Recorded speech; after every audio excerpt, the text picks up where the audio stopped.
One of the best things that's happened to Bungie, right? What I really like about this new Bungie relationship with Activision is I never saw it coming. The idea that Bungie would make Halo for 1,000,000 years was inconceivable. In a lot of ways, we're starting over. I can't wait to see where Bungie is going to take us next. I know it's going to be ambitious. I know it's going to be something exciting. I just want to find out some details on it. Being an underdog and having something to prove and remembering that we're not the top dog anymore is a great thing to happen to us. We're out on our own in the wilderness again, and we have to fight to bring every customer along with us. We've gone from a totally as sure as a thing can get with Halo to tackling a challenge which is even bigger than Halo with no real guarantee of success. There has to be some scared dangling out over the edge of the cliff and hoping that the rope we're weaving is going to hold us. I love being the underdog. It does bring back the early days. We got this great idea and we don't really understand it. It's going to be fun to figure it out.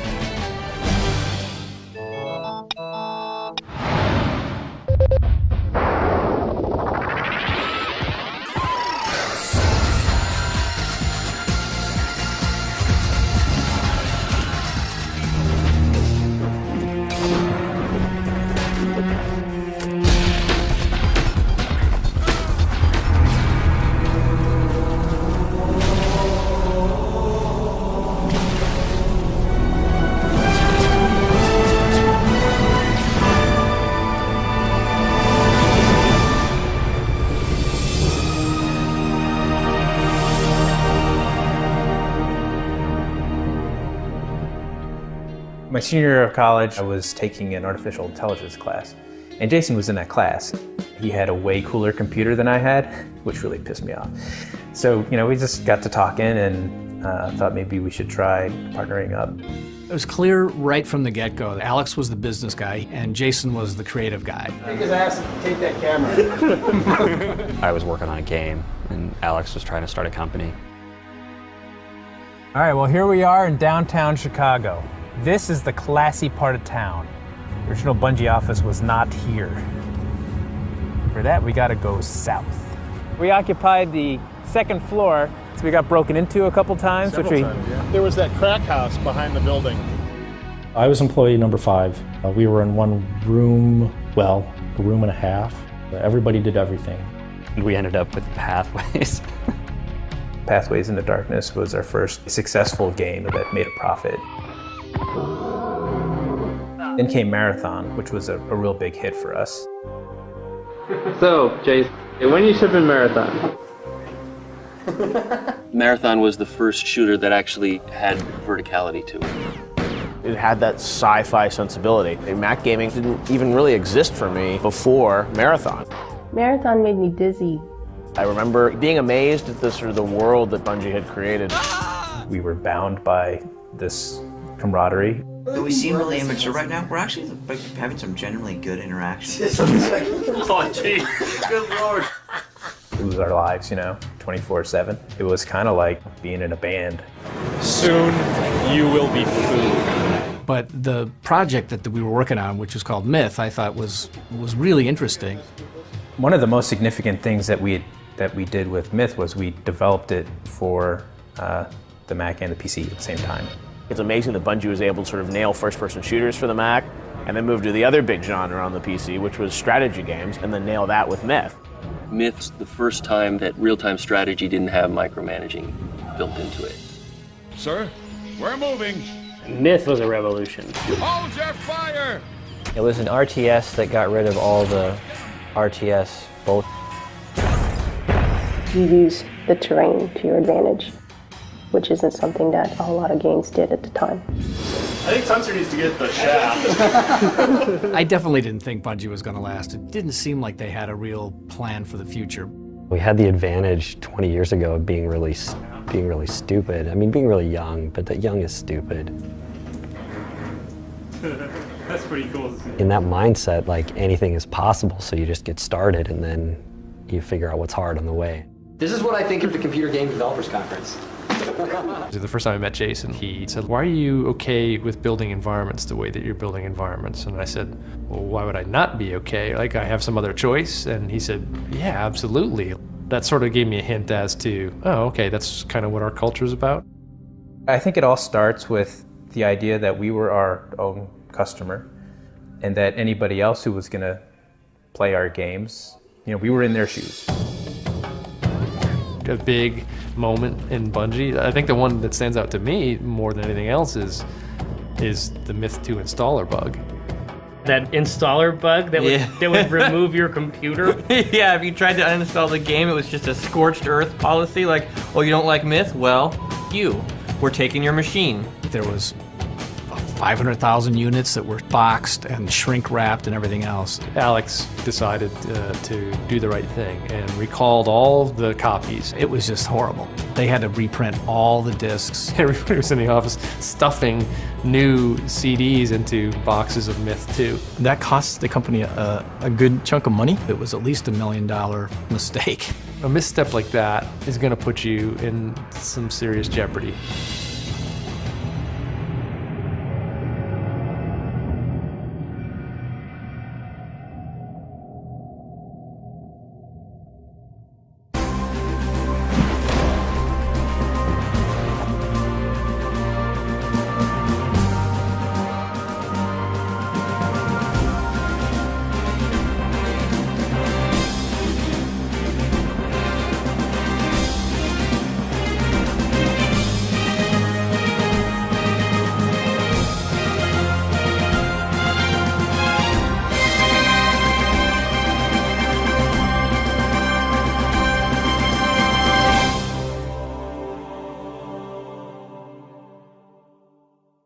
Started off with just 3 of us. We were at that time making what we thought was going to turn out to be a Myth-type clone with a sci-fi skin on it. They were doing Blam, which was the code name for this other game that they were working on. We had a huge map for a continuous RPG. Then before that, we had an RTS. We had no idea what the game was going to be. I had no idea. You know, I was just there to do concepts. It was pretty generic sci-fi. You had your typical military forces, tanks, jeeps, that kind of thing, and some armored guys. We did a lot of thinking about what it meant to be an action game, and could an action game be a real-time strategy game? And the answer was no. We wanted a sci-fi character, a guy in a suit who can go from Earth to space, so we don't have to worry about him changing clothes, and he just needed to look like a space marine. Oh God, what do we call him? Something like the super soldier. And then, you know, we started to move the camera and closer to the character. What if we put ourselves in this character? What if we became that character? Sorry for the quick thaw, Master Chief. Things are a little hectic right now. Those are the moments where things start to come together. It's Marcus saying like, no, we're going first person because this is more fun. I don't think we would have captured as much of the audience had we stayed in third person. Chief, Cortana says to get to the bridge, double quick. Those are the ideas and the decisions that really change the course of a game and a company. All you greenhorns who wanted to see Covenant up close, this is gonna be your lucky day. Suddenly we had this opportunity to tell a little piece of a story. I remember Joe coming to me, and all he said to me was, that's it, ancient, epic, alien. So he just gave me those 3 words.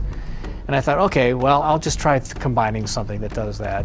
Came up with the pounding drums, cellos, monks, alien voice.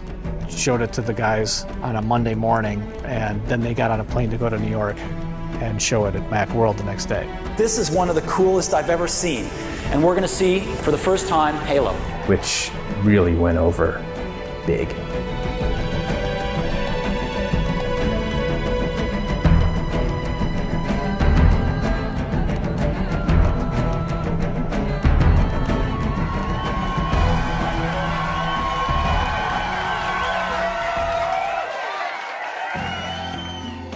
They were, making games for the Mac, which, was still a pretty small install base at that time. But, Bungie wanted to, I think, do pretty ambitious games. And, to fund the games of that caliber is not easy to do. One day my phone rings telling me that Bungie's kind of in financial trouble and that they're talking to some people about potentially being acquired. It was going to be really important to Microsoft to have games for the Xbox. That's what was going to make or break it. And so, we called up Ed Freeze and said, maybe we should talk. That was a great call to get. I mean, it was definitely a time when I was open to that kind of conversation. I had money to spend. I desperately needed content for this new platform that was going to be showing up in less than 2 years. We knew that there were some financial struggles at that time. There were some strange dudes in black suits walking around the office weeks prior to that, and so we knew something was going on.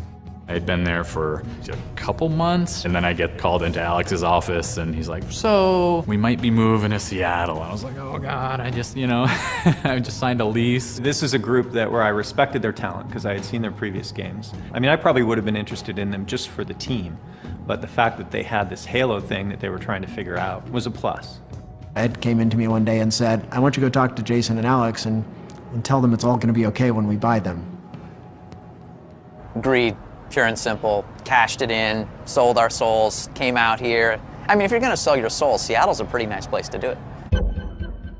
Back in the 90s, Microsoft had an evil empire quality to them, and the idea that they were going to Microsoft was, oh no, they're selling out. That turning point of us going from PC games to console was gigantic. I think it was a giant gamble. Bungie, I think, presented a good opportunity for them, but it was incredibly risky too.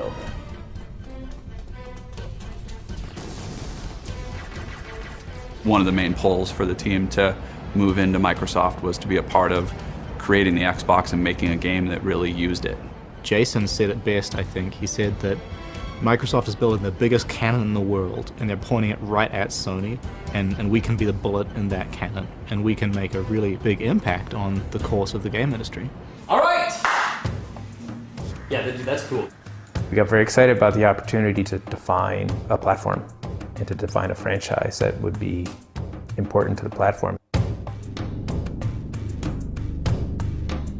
Everybody in the office was pissed off because we liked being independent and, kind of the man sort of thing. And then now we go to the console, it's like, hey there, man.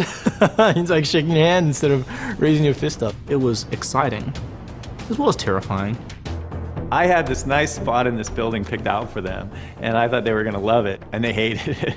It was typical Microsoft Office, which Microsoft people think are great. Bungie guys looked at me and like, this is awful. This is exactly the opposite of what we want. We want a big open space and just mow down all these walls in this section. People just couldn't fathom being at Microsoft. I remember Ed complaining at one point that even he didn't have a key to get into the Bungie area. Welcome aboard, Master Chief. Ready for dust off. The challenge that I think Halo faces is that it was trying to do a first-person shooter on a console platform. One of the biggest challenges was making a shooter that really felt right and worked right on a controller. Yeah, I mean, originally you had to struggle with it really being the first FPS that we were trying to get into on a console. On a controller. With the Duke. It was huge. Coming from PC first-person shooters, it just really felt different. The reality of actually shipping on a console, there was a lot of pressure there. And we didn't have anything running on that console at all. When I joined, the AI for Halo was about 3 source files and a big block comments at the top that were just Jason's log of him frantically trying to get something, anything, up and running.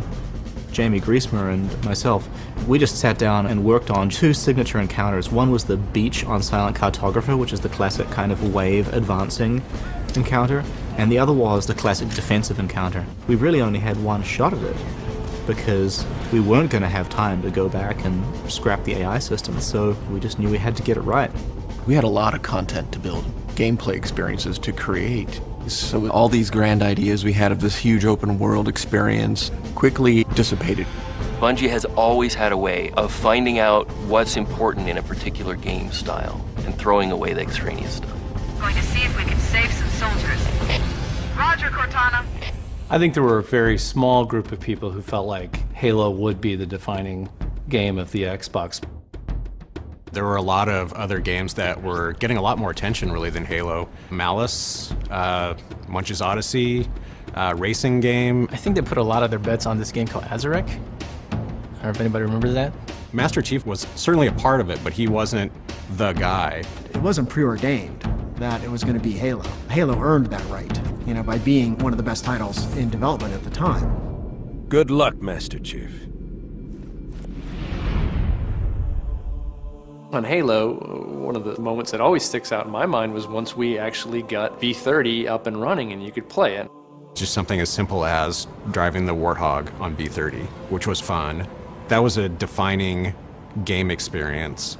They brought me in. Here's a prototype Xbox, here's a prototype controller, and here's this game called Halo. And he said, you know, Bungie. I'm like, who? Mac game? Are you joking?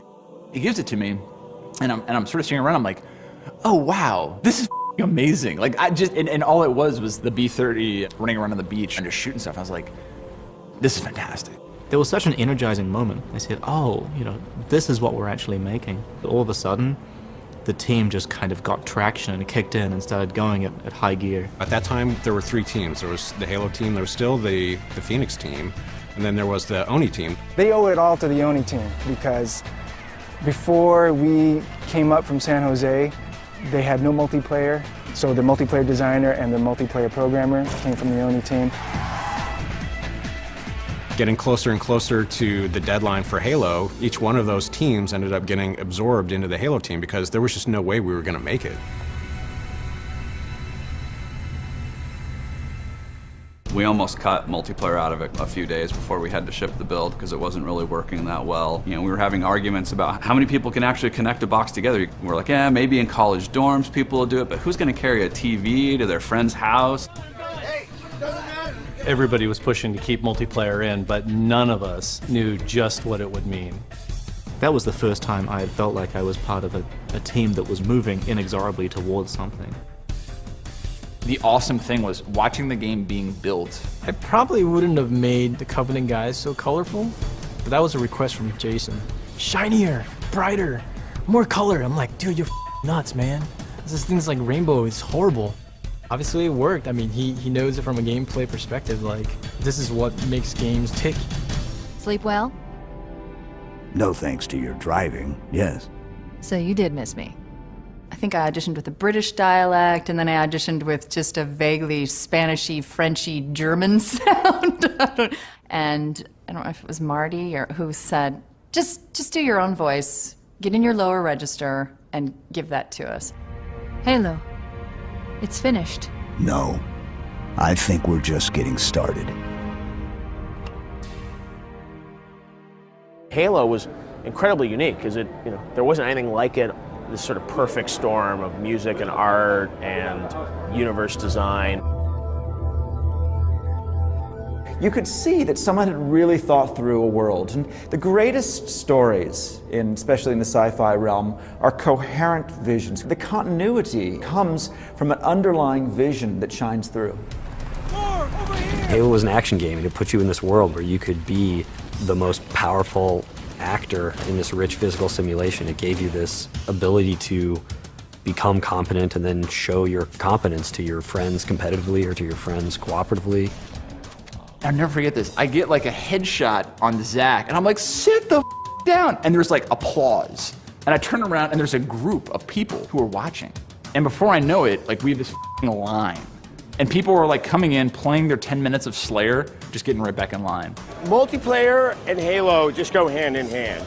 Now they get it. The multiplayer was the thing.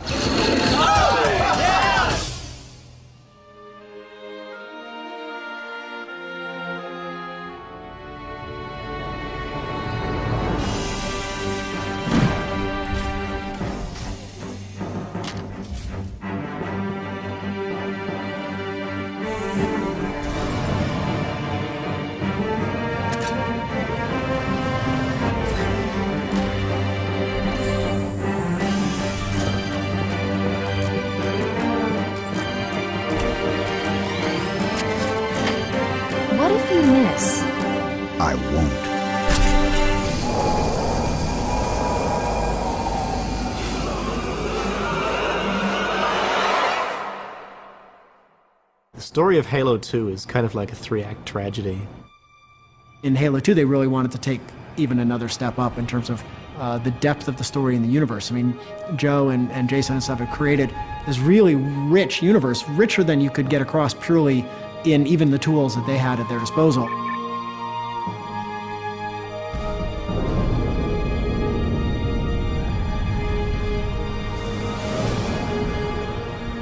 The first act where we were all optimistic and naive, and we're all sitting down and saying, this game is going to be 72 times more fun than Halo 1 because we've got all these great weapons and vehicles and environments, and we're just going to jam as much stuff as we can in. There was a lot of new technology that was being, researched.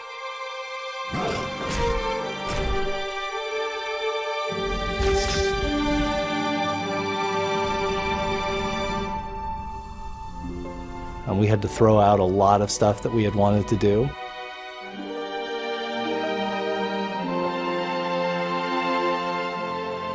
We wrote this graphics engine that was totally unsuited to the Xbox. We had these ideas for levels that just really didn't make sense with the Halo engine or for any kind of shooter engine. We really wanted to do a game where we felt every mission, every environment is going to feel totally unique.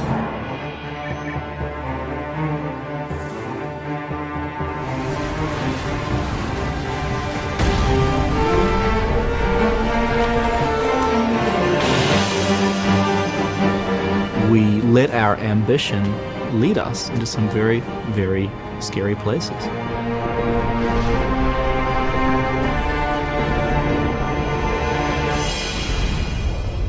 Multiplayer for Halo 2 was really a gigantic thrust for what we wanted to give Halo that we couldn't in Halo 1. Our goal was absolutely to create the virtual couch. Halo 1's multiplayer was done by, 3 or 4 people, tops, in 6 months. Halo 2's multiplayer was a massive investment.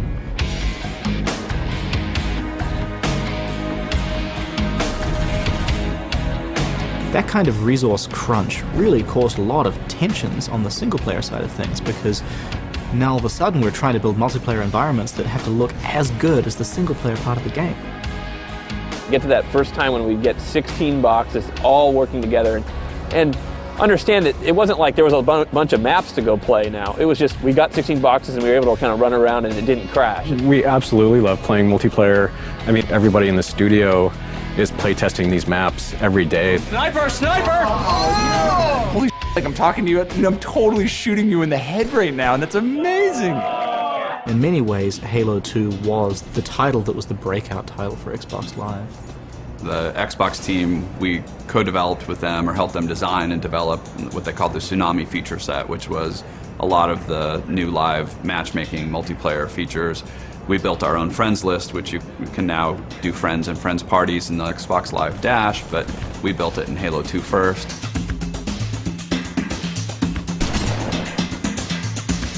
The console world kind of pushed back and said, those aren't console-y things to do, you guys don't get it.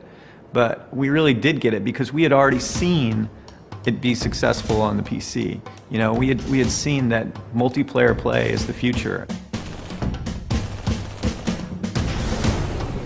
And the first time he jumps on, the crowd just, goes to this really loud cheer. And I mean, it was just, wow, it would give you chills sitting there.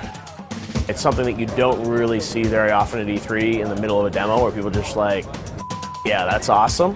No, we can't wait another year. I'm sorry, we can't wait. This game has to come out now. I don't say the word awesome. Usually dude doesn't come out of my mouth.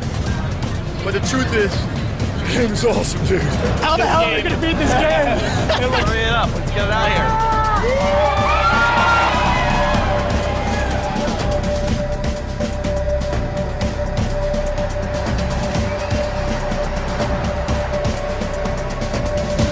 But then, on Halo 2, Alex had left the company to go back to Chicago, and Jason had left the project to go and work on Phoenix.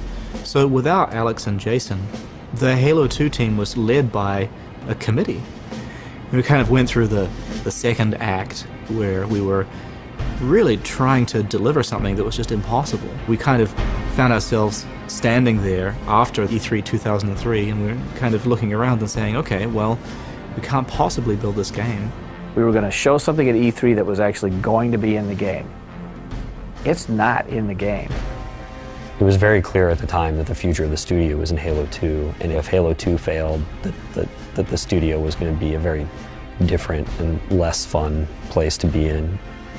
They were going to go back and rework things, and Jason was going to get more involved. And then they came back and told me it was going to basically be a year slip.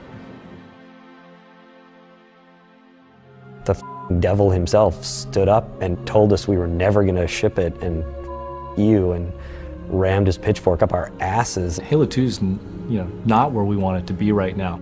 How do we top what we did before? And even if we would say, wow, we're too tired to top what we did before, the pressure is there, and I think we put it on each other. A disastrous flaming turd of failure would be probably the right way to say it.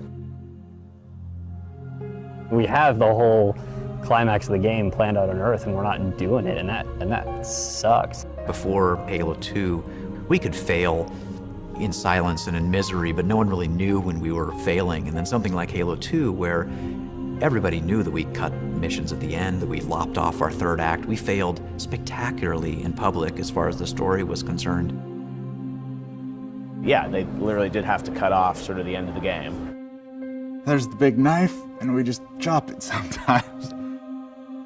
And, it must have been heartbreaking, I'm sure, to the guys at Bungie. It's a trade-off we've got to make. We can't develop forever, otherwise there'd never be a game. Our nuts fell in the fire, and they really weren't totally burned when we picked them up. We kind of made it at the end, they still worked. As much of a death march as Halo 2 was, when we got to the end of it, and there's a bunch of seeds there that are exciting and really fed the rest of the trilogy. This is Spartan 117. Master Chief, you mind telling me what you're doing on that ship? Sir, finishing this fight.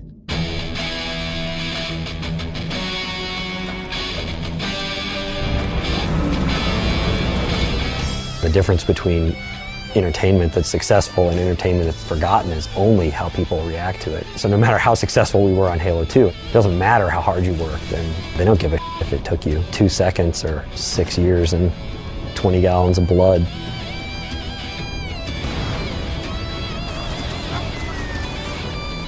I looked at our bug count and we were in triage, and I realized we were going to make it. We were actually going to ship this game. And I think that was probably one of the proudest moments for me, just because it had been so hard.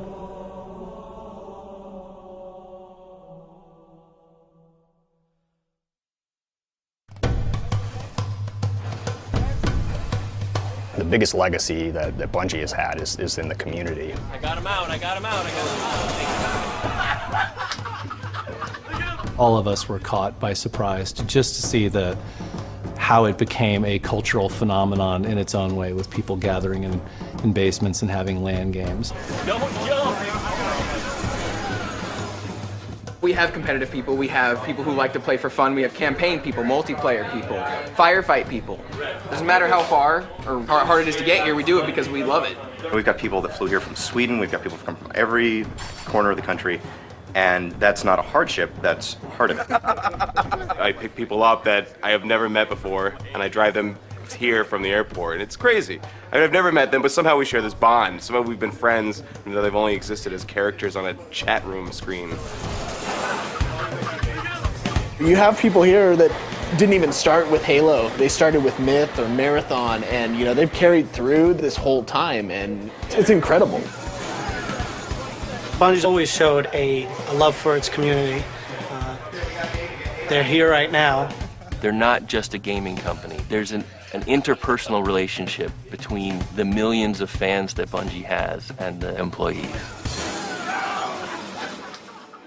Anytime we get together and have a LAN party like this, you see that interaction, you see people joking around together and having fun. It's fantastic. To me, it's become more about the community than the games. A huge chunk of my life has been this game and this company and the fans of this game. 20 years from now, when I'm not playing games at all anymore, maybe, this is the stuff I'll remember. We were kind of in on the ground floor, seeing how this group of guys in Chicago, seeing them slowly work their way up and not forget us. When you're spending that much time invested in a game, it is nice to know that people are listening to your responses to it. I remember hearing feedback from people when I started working at Bungie, and I was like, are you kidding me? Like, you guys actually listen to your community? And we're like, that's how we've always kind of done things.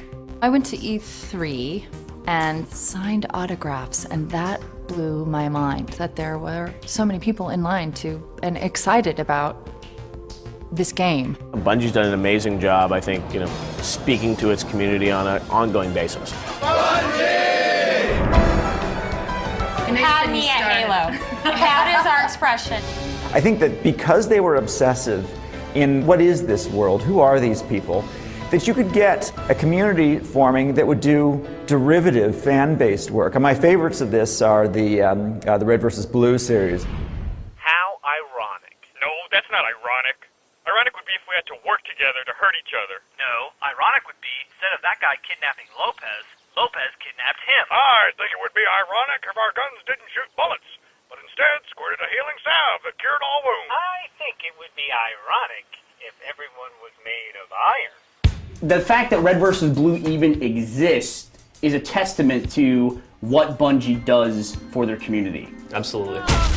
Because anyone else, it would have just been, bam, cease and desist. Hey Jeff, look what I got in the mail. So. let's move to Mexico. Where we are today with the community, you can capture it all and bundle it up and say, this is what we're all experiencing together, developers and players. They do things with Halo that we never expected. There were all kinds of people, having contests about how high you could blow the Warthog up if you got enough plasma grenades. Randall Glass's Warthog jump video really resonated with the community because he was doing something really cool inside of the game with the physics engine and the Warthog, and people were inspired by that. Getting to places on the maps that we'd never seen before, creating art in the Forge. And when you realize the impact the work that you're doing has on people and such a broad group of people, it's really surprising. Because of the community nature of the storytelling, right? They find the pieces and tell it to each other. And so they're the storytellers rather than just consuming a story. People live it and breathe it, and that breeds real communities, not just inside of the game, but people that create lifelong friendships. People get married in Bungie games, and I think that's pretty incredible.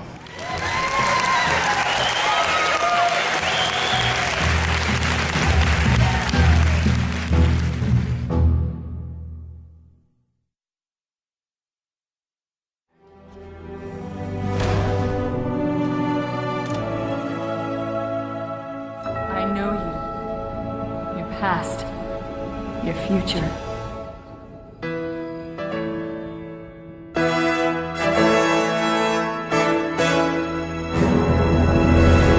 All I gotta say is we're on Halo 3 right now. That's all.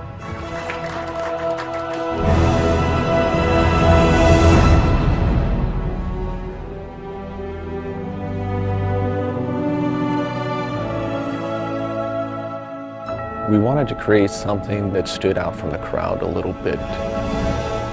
It was really important to us to end on a high note with Halo 3.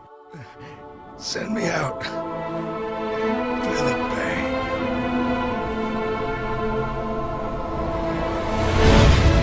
Halo 3 was going to be the end of the trilogy. We knew that we had to do it better than we did Halo 2. So it was going to be a focused, concerted effort throughout to make sure that Halo 3 was the jewel on the crown. I still remember the first Halo 3 reveal trailer, Master Chief kind of walking through that smoke. I think what really dazzled people about that trailer was that it was in-engine. A really powerful moment, I think, to realize that this world of Halo was going to be taken to the next level.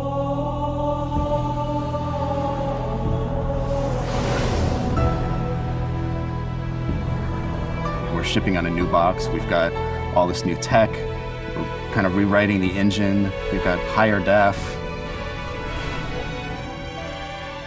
Everybody was fighting over all the new memory, all the new processing power. Where was it going to go? Was it going to go to graphics? Was it going to go to AI?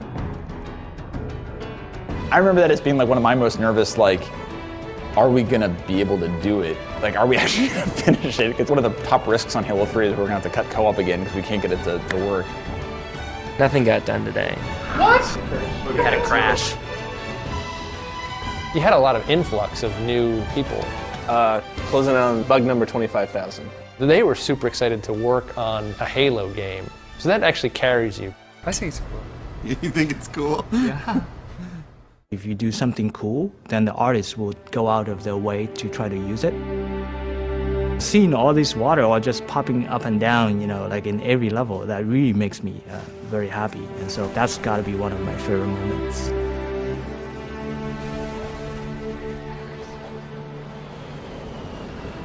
The way that the lighting came together, seeing the skies on the 360 for the first time, sketching out those ideas and watching it step by step come to fruition, and then finally seeing it on TV for the first time. I was just going through that process was amazing.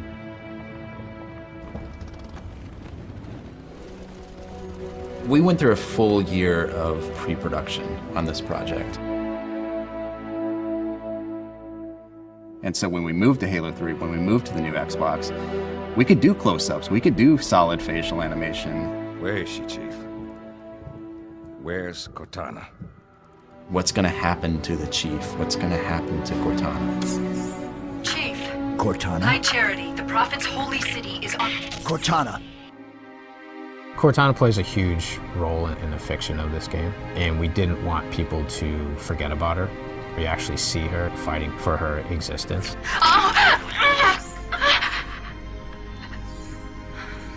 Hurry, Chief. The Ark. There isn't much time.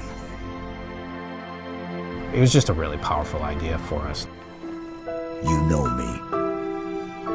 When I make a promise. You keep it. I do know how to pick 'em. Lucky me. If it was just a straight, now go find her, here's a map, people wouldn't care. I will have my revenge on a prophet, on a plague. My feet tread the path. I shall become a god. You will be food, nothing more. No! From characters to environments, there's story at every level. People really do believe we're a community of storytellers. That's extremely exciting that we've made that evolution. Truth and the Covenant, the Flood, it's finished. It's finished. I'll miss you. Wake me when you need me.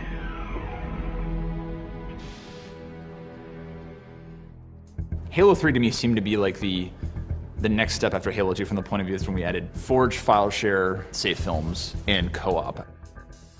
We added save films in Halo 3, and the gamers out there could pause and stop and really study the explosions and rotate the camera around there and really look at the work.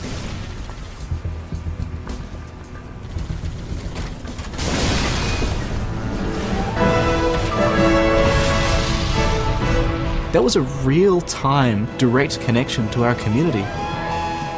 It was probably the moment at Halo 3 launch where I realized, wow, this is as big as anything can get.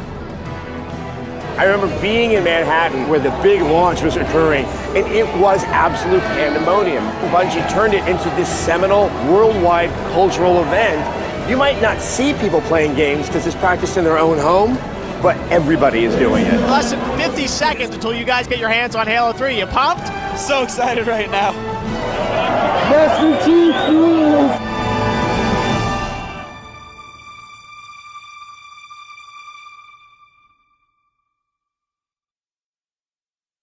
Back when Bungie was founded, you know, with Jason and Alex and their friends, the culture of Bungie was pretty simple.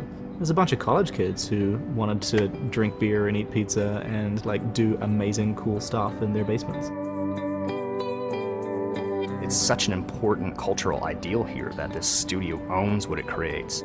Independence was going to be the only thing that was going to be able to allow us to do what we wanted to do. In the end, I think the transition was good for Bungie, the journey through Microsoft, the being able to integrate on the Xbox. We're a different studio and a more potent studio, and we're going to do things that we never could have done. The deal was essentially, we make a couple more Halo games, we leave Halo with Microsoft, and we can split amicably. So, I mean, ultimately the price of our freedom was to leave our baby behind, to move from being Halo developers to Halo fans. Having to leave Halo behind because we left Microsoft, it's kind of a high price, but that's the price of the next thing that you're going to give birth to. That's going to be a seminal moment for the studio.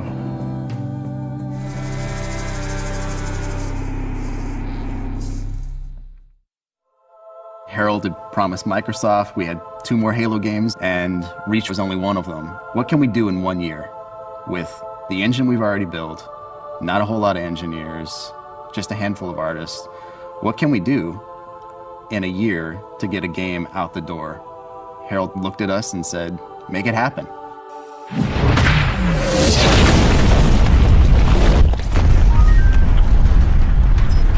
ODST was a lot of fun because it was a smaller team. It got back to, feeling a little bit like what that Halo 1 experience was. We wanted to try something that we'd never done before and breaking the mold of what people expect from Halo.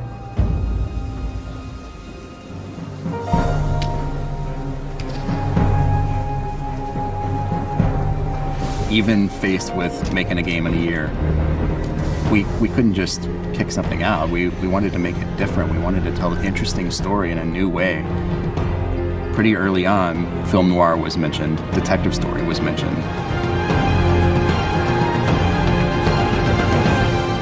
Putting that twist on telling a small story inside the universe just coalesced super quick. Very early on, we latched on to the concept of the nighttime city. It was always more about the silence and the mood and the ambience. I did brand new music for ODST because it was such a different mood. It was not at all the big space opera. It was the one day, one night story, film noir, rainy, wet, wonderful atmosphere. For me, it meant this should all be new music. I was kind of hoping that wouldn't be 6 hours of new music, but it ended up being about 6 hours of new composed music.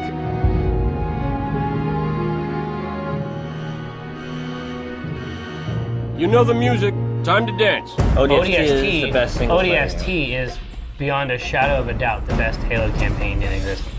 It's the only one. I have told Joe Staten this. I have taken Joe Staten by the shoulders and shaken him in this fashion. It was the best one Bungie has kicked out, in my opinion, in terms of single-player campaign.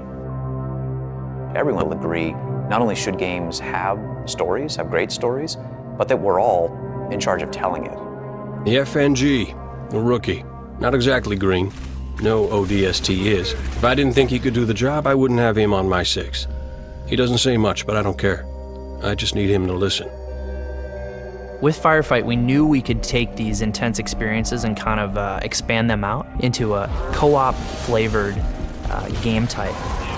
Firefight really came from the idea of the gravity room in Halo 1. It's where you go up in Truth and Reconciliation into the ship. That room has multiple entrances in, and these elites start coming to attack you, and they come out of different doors. What's it like to be trapped in a place and have to defend it from never-ending enemies that continually get harder? We knew it was going to be big, but we didn't know that fans would react to it the way they did. But those were definitely good times. ODST was the beginning. It was the first one that we did that was not as Microsoft employees. We were Bungie employees at that moment, and that was really exciting.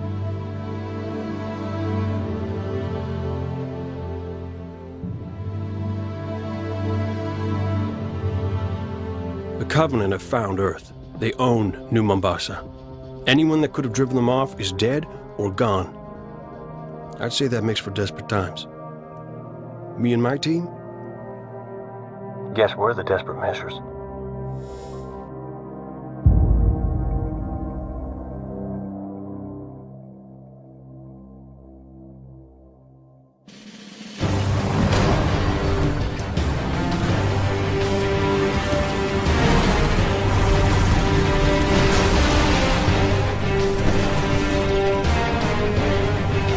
We've been engaged!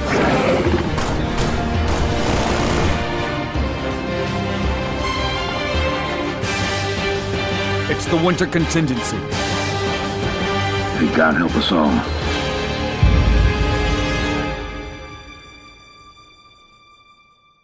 Reach was just perfect. It was the perfect fit for all of the ideas that we were talking about in the early days. Doing something with a little bit of a harder edge than Halo 3, you know, bringing back the scariness and the alienness of the Covenant, all of those sort of dovetailed perfectly with Reach. I think Halo Reach was the game we were trying to make from the beginning. Reach is having so much to it. The campaign and the co-op and the DLC and the firefight. I mean, there's just so many elements to these games now.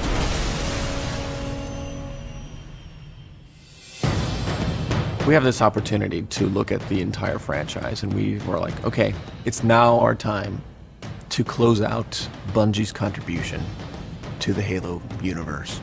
How are we going to do that in a way that does justice to this big thing that we created? We're able to pick up the notepad and say, oh man, look at these 15 things that we crossed out we just couldn't do. And let's start there, and then let's see what else we can do as well on top of that. Having a rich online experience, a rich set of services that we'd written ourselves, bring deeper immersion into our campaign and our cinematics. Mocap became integral into all of our gameplay animation systems. If you look back on the whole series, our animation system actually had pretty much been the same. We hit this point where we just said to ourselves, I think it's time now to take animation into that next generational leap. We had to figure out how to create high-res models, approaching the art from a whole different point of view. Like with Reach, it was, let's make it much grungier and dirtier, like these guys have been in the shit. We wanted to pull the helmets off all the Spartans, and we wanted to get to know each one of those Spartans up close and personal. They needed to be human. Reach has been good to me. Time has come to return the favor. Don't deny me this. Really make sure they conveyed that emotion. You see that literally on their faces. You want to know if we're losing? I know we're losing. I want to know if we've lost. Reach was the ultimate Halo game. The biggest Halo game we had ever made, the most exciting Halo game we had ever made. It was absolutely liberating to no longer be tied to the storylines from Halo 1, 2, and 3, to sort of know that we were making a standalone.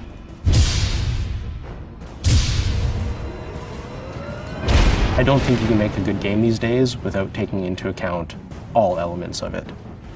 What else can we do with Halo that we haven't done yet? Well done, Noble Six. Uppercut initiated. Firefight, invasion, armor abilities, even the ability to sprint in a map started changing really fundamentally how the game played. And then with Firefight and Invasion, really seeing like what could we do with this game that we love so much, like what direction could we push it in where we were excited to play it. God bless Steve Cotton for Forge World. He's like given the task, hey, let's build the ultimate Forge experience, which at that time was much smaller. Before you knew it, we had this incredible space. Steve was like, he believed in it, and he was so excited about it, and he couldn't help but to like look at it and go, God, I believe in that too.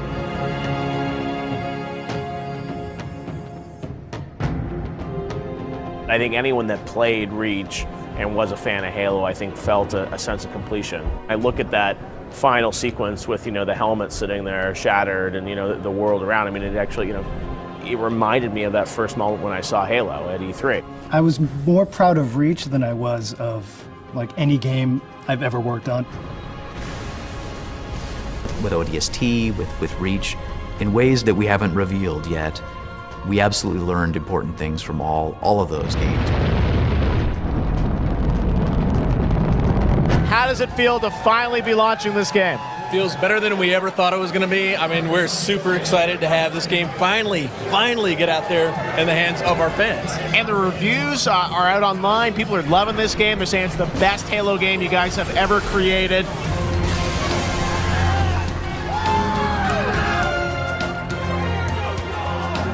The last 10 years have been a whirlwind of creative construction of an amazing universe, building huge teams, nearly burning out a couple times, and ultimately leading to something like Halo Reach that to me was all of the right things put together. Like, that was a great way to end the Halo series.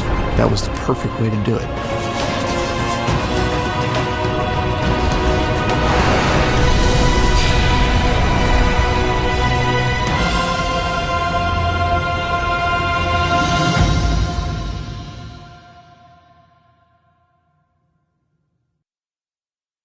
There was always a culture of reflection and not being satisfied with something just being okay, with really feeling like it has to be great. At the end of every production, they draw on a whiteboard a plane that's on fire, and then the analogy is you've got to land, right? Like, this sucker's got to land sooner or later, but you've also got to think about what's most vital to the experience. If you hold on to everything in the back of the plane, all your dreams, all your hopes, all your aspirations, you're going to blow up. So you've got to eventually get light and land that sucker. There's a lot of great stuff that was almost cut. The shotgun was almost cut. But, you know, good is never good enough for Bungie. Everybody cares. Everybody sits in the same big pit, and we're all in it together, and it's a good feeling. The people here are really critical. It's really hard to impress them. Yet, the best part is how much fun it is to work with them. We've joked about it as a three-ring circus. Sometimes the spotlight shifts around. Everything is really active at all times. As we get better at doing things, we also keep biting off more and more and more, meaning that we're always on the verge of tackling something too big and falling on our faces. There's always this moment where everything just comes together, it all coalesces, and the effects guy goes like, here's what I've been working on for 18 months, bam, and it just all self-assembles, almost as if it's a sentient being. There's a reason I'm loyal. I didn't know I was a first-person shooter until I played Halo. I put my faith in Bungie. No matter what, that's who Bungie is. We're always going to make what we want to make, and we're going to make it a game that we want to play. I've been there. I've seen the noses to the grindstones. I know what's going on.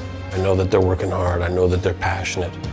I wanted to make sure that the fans know that we did Halo because we wanted to do Halo, and we did the ODST because we wanted to do ODST, and we did Reach because we wanted to do Reach. But now we want to do something brand new, and now we want to do something different. I can't wait to share with the fans what we're working on. We are moving on. We're building something new, something totally different. Looking forward, everything needs to be invented. Everything has to be created from scratch. There are no characters that are returning because all the characters are new. It's really exciting to be part of such a big team working on something brand new. Bungie's next project is obviously incredibly ambitious and incredibly exciting. You know, a new world, a new universe. There's a scale to what Bungie wants to do, which people have not seen before. We feel responsible for not just telling an isolated story, but for building a universe that at some point is going to become more the fans than ours. It's going to take a life of its own. We don't know what the future holds. We have to push past that self-doubt and that fear. If it's not scary, then it's not going to be good. We have other ideas. We have other, worlds that we want to create. We want to build a universe where any crazy shit can happen. We've got all that experience making really big games, so we know that what we're aiming for is going to be just that much bigger.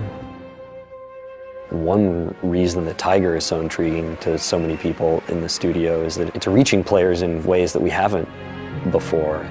That's it. That's gonna be fun. Clear the fucking table.